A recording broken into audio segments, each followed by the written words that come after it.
শোন বন্ধু, তুই তো জানোস আমার একটা গার্লফ্রেন্ড আছে। এখন ওই বলছে দেখা করতে। না, আমি যে যাবো, আমার কাছে একটা টাকা নাই। আপাতত তো একটা ফুল নিয়ে ওইলো যাইতে হইব।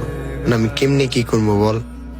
তুই টেনশন করিস কা, আমি তো আছি, চল।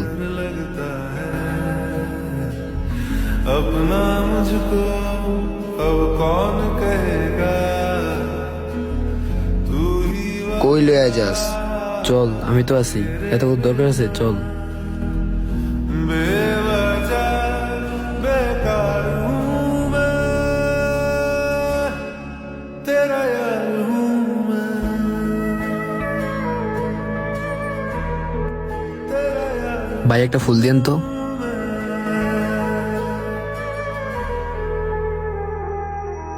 যাই টেনে ভাবি টেনে দিবি।